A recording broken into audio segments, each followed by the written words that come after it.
let's go ahead and get started. Make sure I'm not recording or listening to myself again. All right, let's go ahead and get started with prayer.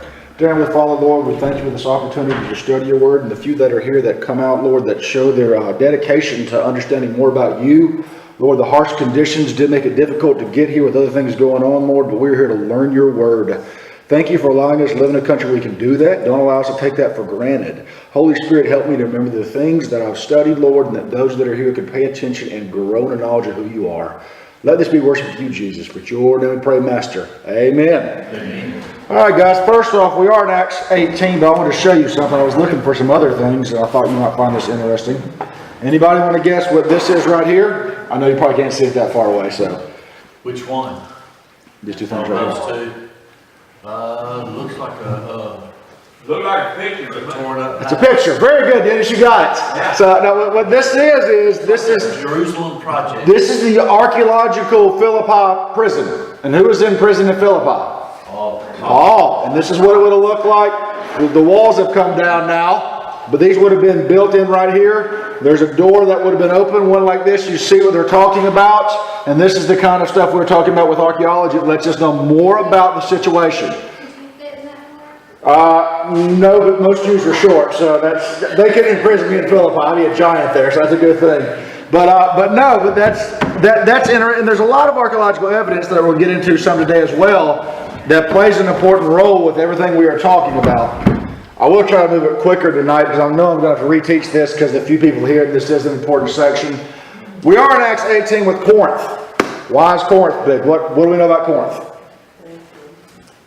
Yes. Paul went to Corinth. Paul did go to Corinth. That's right. Athens. He does. He leaves Athens. He goes to Corinth. What letters does he write?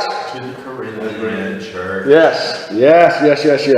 Now, Corinth itself is a very important place because we're going to see the founding of the church of Corinth today. But Corinth is a rather big city at this time, but it had been a rapidly fast-growing city. And although at this point it is the administrative hub of the Roman province of Achaia, which means it's the capital. It's, like I said, we don't want to use the term state, but might as well just to give you an analogy. This is the Montgomery of Achaia, the Atlanta of Achaia, get the idea? I'll probably go more Atlanta than Montgomery. So it's more the Atlanta of Achaia, it's big. And by this time, it had between 100 to 200,000, depending on who you ask. But that's a lot of people, because what had happened in 146 BC, Corinth was wiped off the map. Okay? Rome comes in and wipes Corinth off the map. Why would they come in and wipe Corinth off the map? Why would you do that? Traded with them. Yeah, they were part of a confederacy that rebelled against them. And if you rebelled against Rome, what would they do to you? That's right. And this place became virtually a ghost town for almost 100 years. When then in BC 44, I should say, Julius Caesar goes in there and he makes it a veterans colony and rebuilds it. So really it had only been an established city again since 44 BC. It is roughly 50 AD at this point, so the place had only been an established city. 95 years. Yeah. So whatever you better. Yeah. So it's grown to 100,000 in that time period. That's a large number of people. And that's huge considering the time period it's only been a city for at this point in time, okay? So keep all that in mind. But by this time it was very prominent. It was known for its pottery. It was known for its metal manufacturing. It was known for its carpet weaving. It was known for being a center of trade commerce where it had 2 ports within miles of it. But more than anything else, you know what Corinth was known for in the ancient world, particularly at this time. Have you ever heard to Corinthianize? Have you ever heard of a Corinthian companion or a Corinthian girl? Ever heard that before?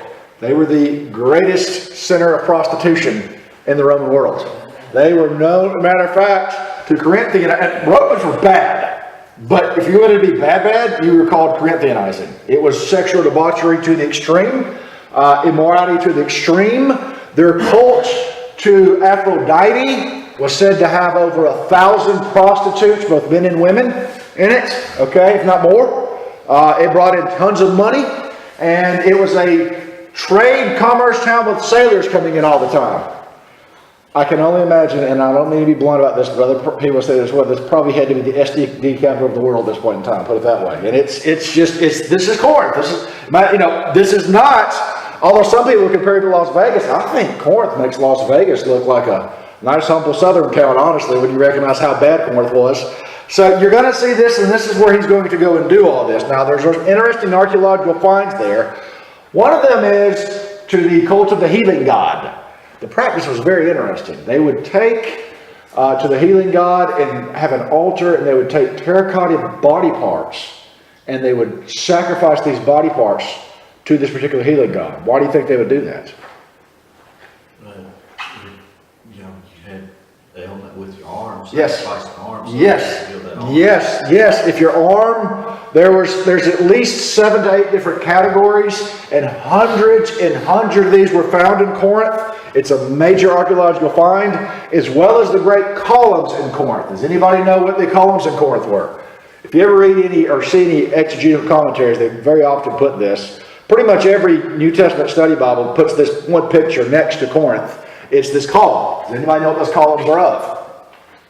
Would it be for the temples? It'd be at one of the temples. Very good. Anybody want to guess what temple it would be?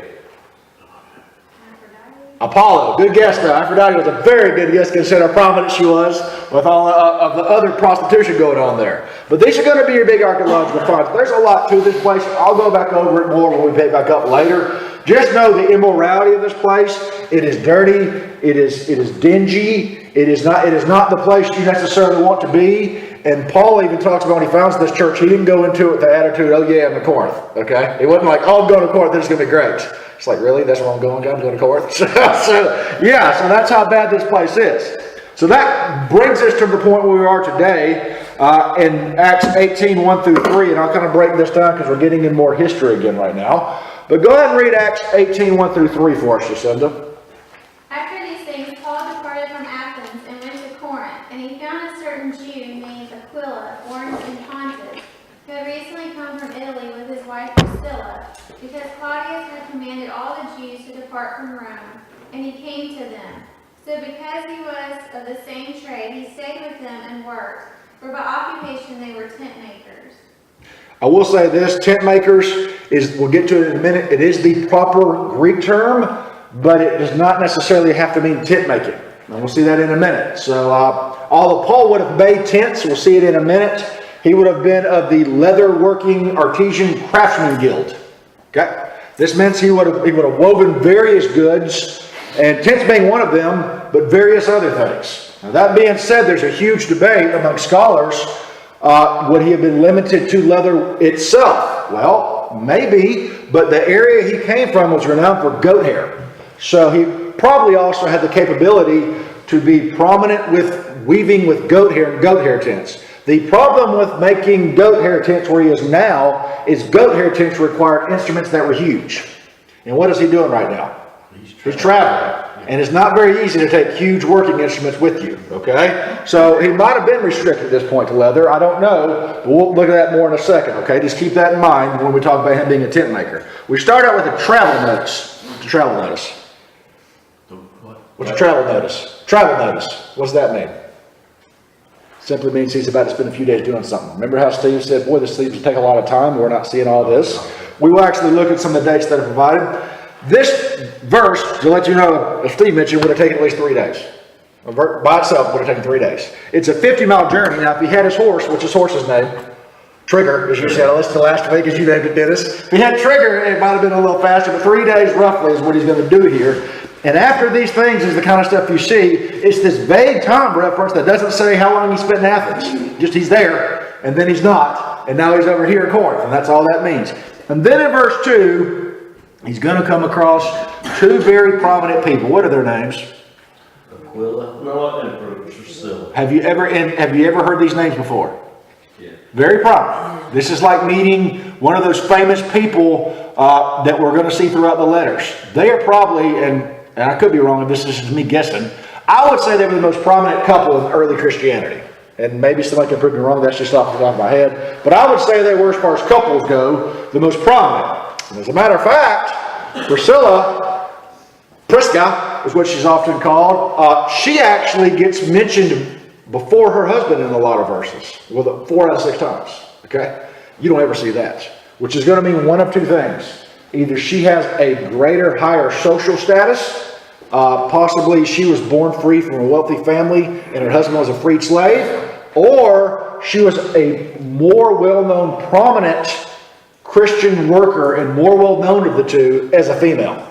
And this should show you that, I understand the Baptist doctrine about female pastors, but this does not eliminate female Christian workers, teachers, or any of the above. And it never should. Okay? This is part of one of the examples right here. We're going to see her later with Apollos. She's going to talk to him, Apollos, and she's going to talk to him. We're going to see this. But she very well could have been a great teacher herself. Okay? But she's very well known and prominent. That being said, these guys are going to come up Romans 16, 1 Corinthians 16, 2 Timothy 4, and they were more than likely already Christians before Paul meets them. They are probably even at this point independent missionaries who were involved in the Rome fiasco. Okay? So they're probably actually they not only know Jesus, they've got missionary experience. Which means although we don't see things in Acts, there's other missionaries out there doing things. And these are going to be examples. They're already converted. Just remember, Aquila's the husband. It's easy to get that confused because when you do see Priscilla at times, she'll be mentioned before him. So just keep that in mind. He is the husband, and he is of the Jewish diaspora family from Pontus. Pontus is near the Black Sea, all you need to know. Prisca, she would have been born a Roman citizen more than likely because that's a Roman citizen clan name. So she does probably have a high status, and because she is mentioned before her husband so many times, she becomes exceptionally prominent. One of the many women in Paul's ministry who are prominent. Remember, I keep telling you this. This is a good example of this right here. And although we don't know all that they did, we do know that they eventually go to Ephesus with Paul. We'll see this a little later. In Romans 16, they said to risk their life for the Christian cause and rescue Paul. So they endangered their life to rescue Paul. We know later by AD 56, they are back in Rome, starting another home church. They've got a home church in Ephesus. They risked their life for Paul, and they've got another one back in Rome itself. Now, at this point, when Paul meets them in Corinth, why are they in Corinth? What's it say? Because they were run out of Rome. That's right. What's that talking about? Romans got mad at the Jews and said, go away. We briefly mentioned this with the Philippi incidents. There's actually something to this that is huge in history. Do you know how many liberal scholars, one being Bart Ehrman and many others, try to say there's no historical evidence outside of the Bible for Jesus ever living? Well, this actually could be an example. There are a few, by the way, but this could be one of those examples that show you that Jesus is mentioned outside of the Bible in historical writings. It's a little vague, but here's what it says. Initially in AD 41, Claudius gives a decree that bans the Jews from meeting together in public. Well then, in AD 49, he expels them from the city at basically the civil disturbances caused by someone named Christus. Now, Christus is very close to what Greek term?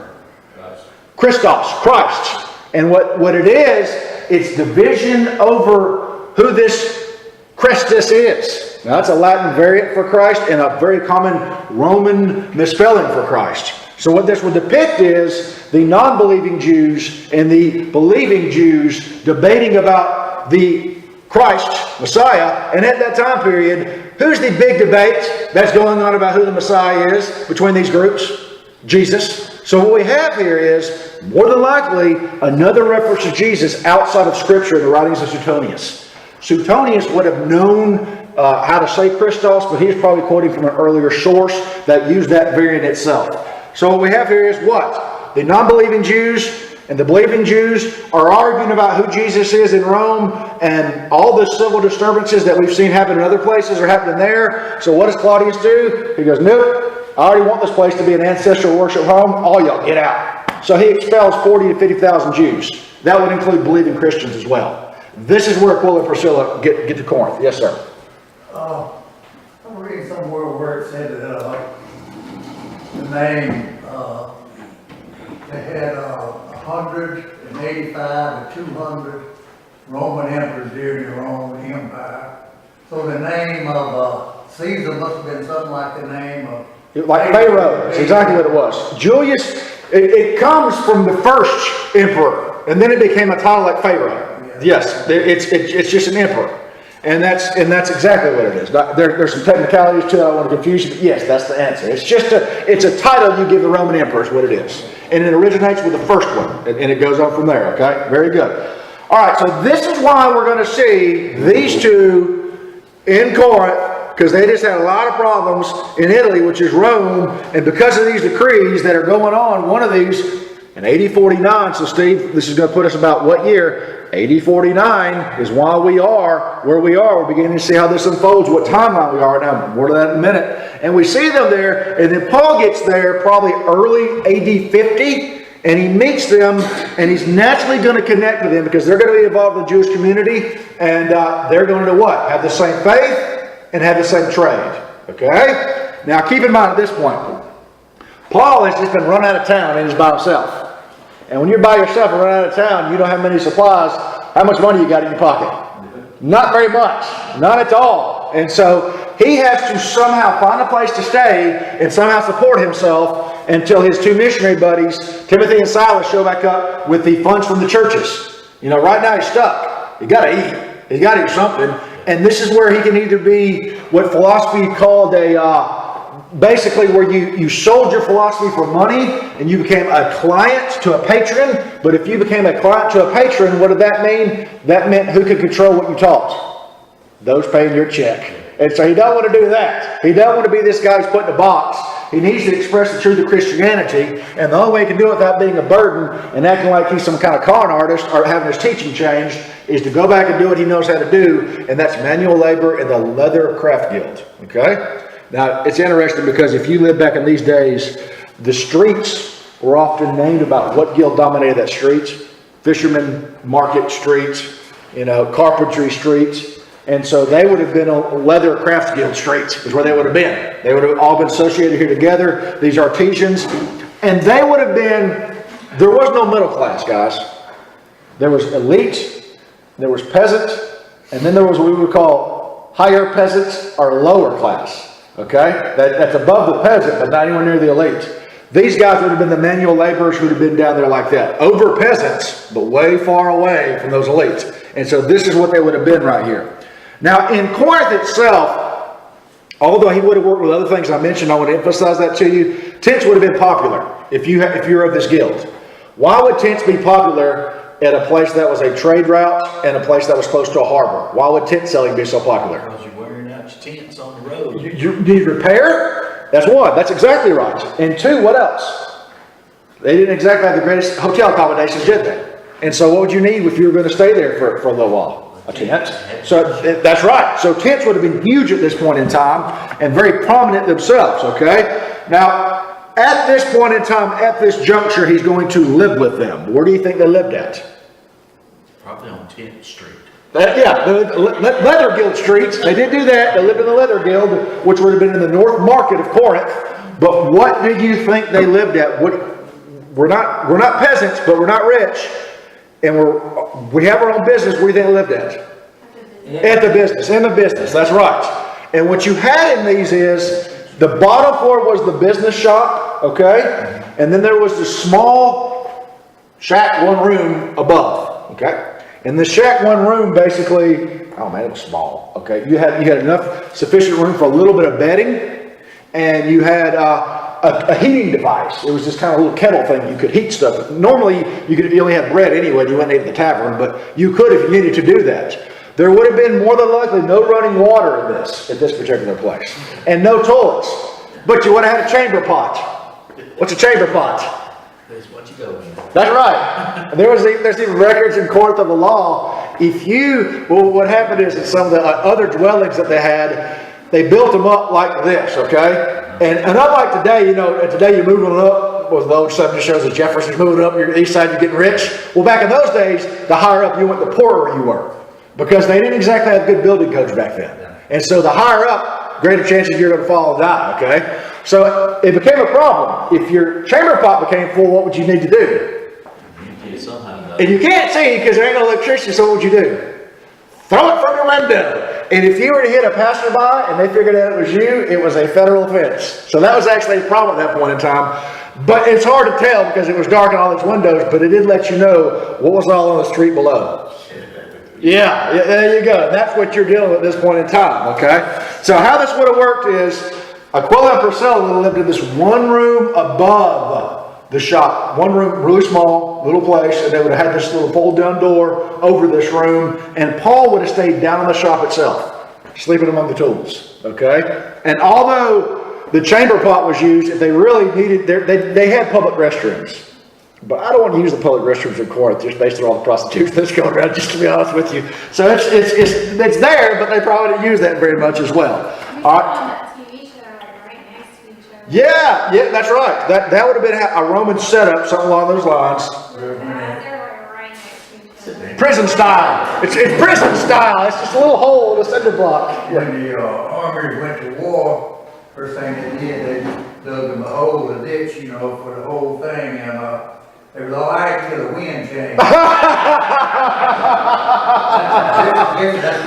That's exactly the way it was. Yeah, I believe it too, man. That's right. Yeah, that's good. That's really good. All right, so we get to verse 4 now. Now, where does Paul always go? What does he always do? Synagogue. Okay, so he's going to go to the synagogue. We'll see that. Go ahead and read verse 4 for us. And he reasoned in the synagogue every Sabbath and persuaded both Jews and Greeks.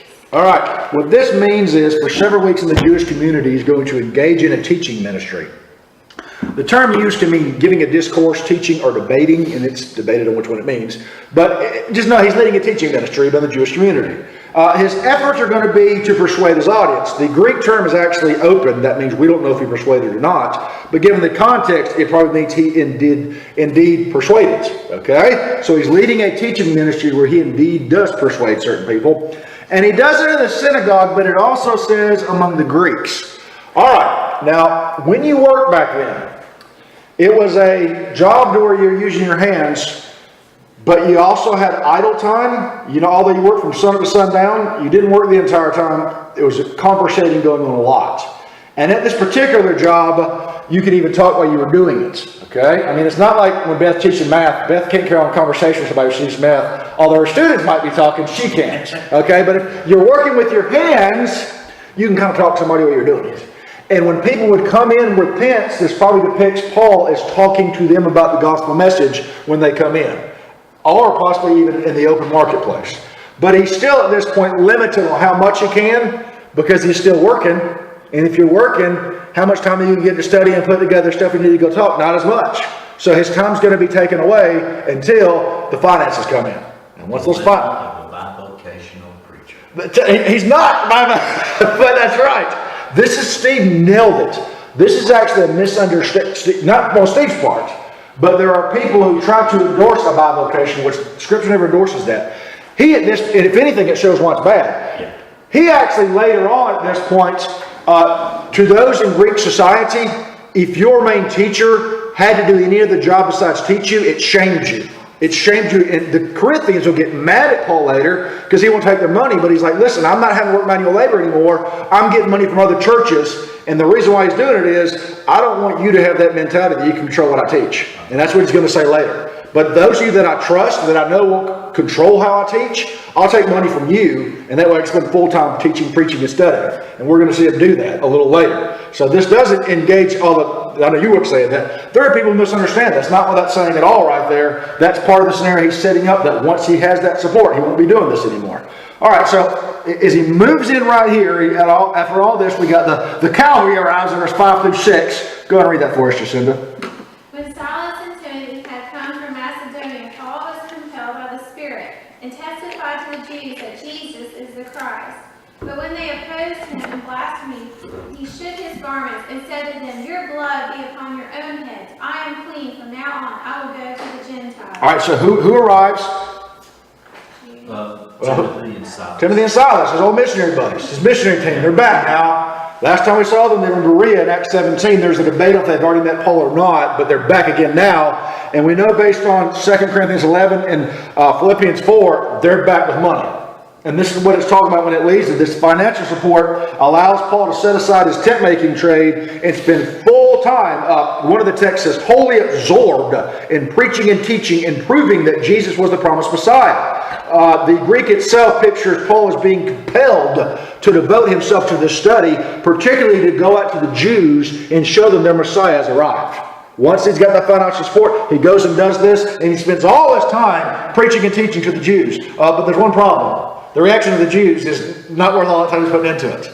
Okay, this is going to be problematic. Because in verse 6, the result, what does the result basically say there? What's the result of all this preaching and teaching he's doing to them now? They rejected it. Yeah, they rejected, they opposed. There's substantial hostility and organized opposition.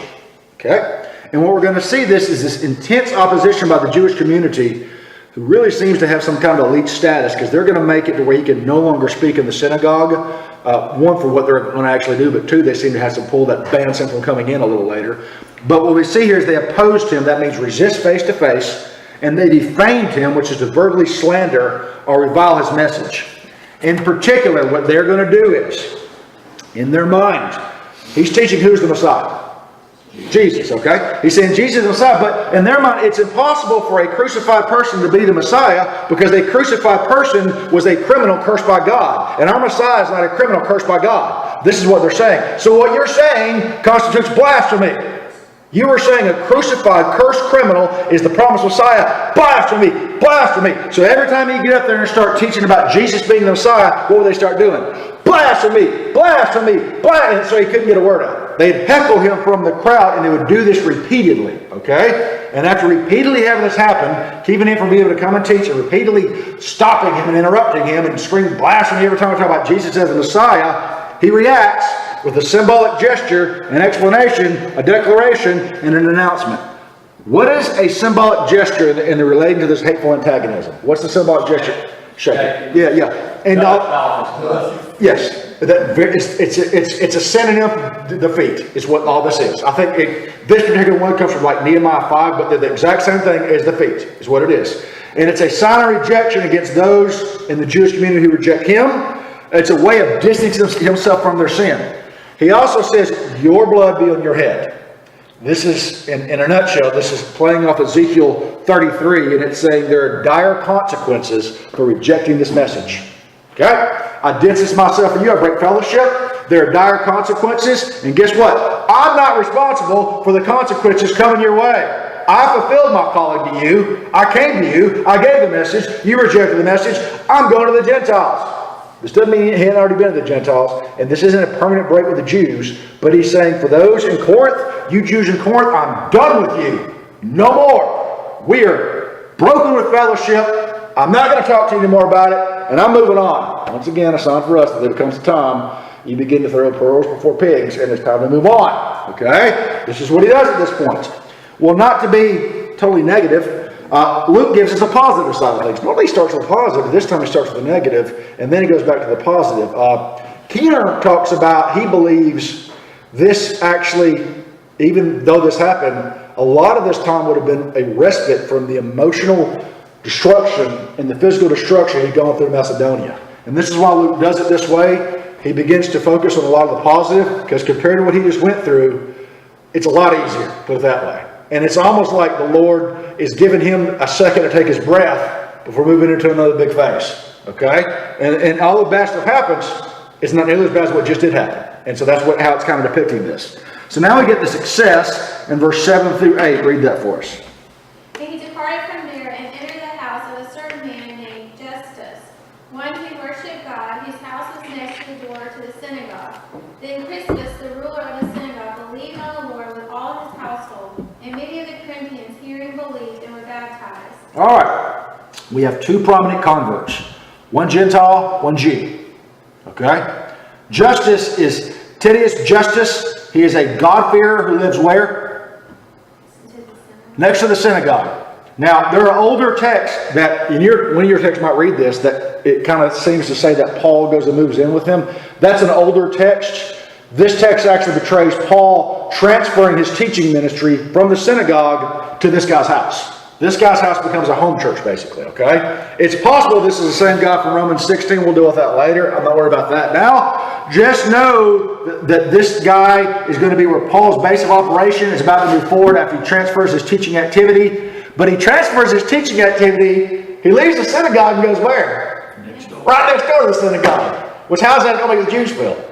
Oh, man. Yeah, they're going to get irate. It's like a smack in the face of it. And so we'll see how they react a little later. But then we see, not only this, who does Paul get to convert? Who's the one Jew it mentions here that Paul preaching converts? Who is that? Christmas. And who is he? He's the of the synagogue. Yeah, he gets the president of the synagogue to convert, which probably upsets a lot of Jews as well. He'd been the guy who organized everything and all this. He can be replaced with another guy in the middle. If he accepted and everything, he'd be the ruler, president, whatever you want to call him in the synagogue, would the congregation vote him out, run him off, or whatever? We could nicely say they let him off. They'd probably, he's gone at this Yeah. point. You can't hang out of this. If you have, definitely at this point. I would say initially at some places it might not have been that way, but certainly here with opposition we've seen on face. Yes, and we split big divisions if they're. Sosthenes, our head, he becomes the new. We know he doesn't stay it because another guy becomes the new one here in a minute. We'll see him brought up here in a second. But Crispus is one of the few people that Paul personally baptizes, and we see this from 1 Corinthians 1:14 himself. Okay, so what you've got here is a sample of the many people that believe. One Gentile, one Jew. That's a sample of all that believe, which is meant to show you what. If you've got one Gentile, one Jew, that's a sample. It's meant to show you what. There's a lot of Jews and Gentiles who believe. And that's what it's saying right here. And it says, and they believed, and many of the Corinthians, hearing Paul, believed and were baptized.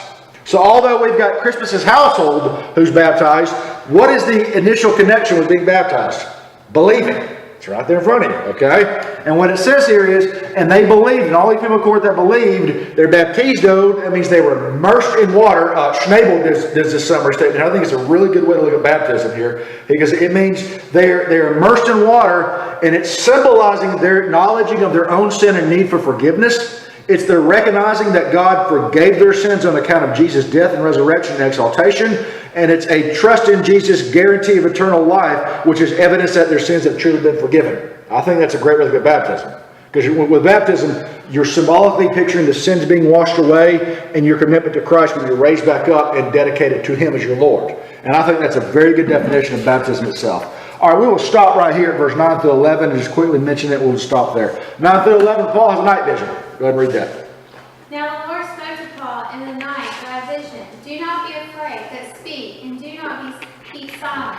For I am with you, and no one will attack you to hurt you. For I have many people in this city.